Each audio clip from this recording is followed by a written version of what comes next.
Hi friends, আমাদের আজকের shorts কী করে বাড়িতে চটজলদি রাবার প্লান্ট গ্রো করতে পারবেন। এই যে রাবার প্লান্টটা দেখছেন, এর বয়স কিন্তু মাত্র 2 মাস, কিন্তু এর মধ্যেই এর 3টে নতুন লিভস গ্রো করেছে। এর সিক্রেটটা আপনাদের সঙ্গে শেয়ার করে দিই। ফার্স্ট অফ অল, পটিং করার জন্য নেবেন 40% কোকোপিট, 40% রেগুলার সয়েল আর 20% ভার্মি কম্পোস্ট। রাবার প্লান্ট কিন্তু বেসিক্যালি ইনডোর প্লান্ট, তবে ইট লাইকস ব্রাইটনেস। এটাকে সবসময় রাখবেন ইনডিরেক্ট সানলাইটে।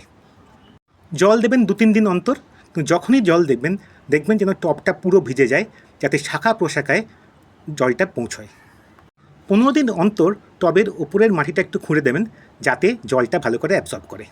অ্যাজ রিগার্ডস গ্রোথ, যদি আপনি চান যে এটা ভার্টিক্যালি না গ্রো করুক, তাহলে এই টিপসটা কেটে দেবেন। কিন্তু যেহেতু আমি এখন I want it to grow to around 2 feet, তাই এখন আমি কিচ্ছু করছি না, আরও পাতা গজাক। যখন 2 ফিট হয়ে যাবে তখন আমি টিপটা কেটে দেবো, তাহলে আরও বুশি হবে গাছটা। ব্যাস, এটাই সিক্রেট। সহজেই বানিয়ে ফেলুন বাড়িতে রাবার প্লান্ট।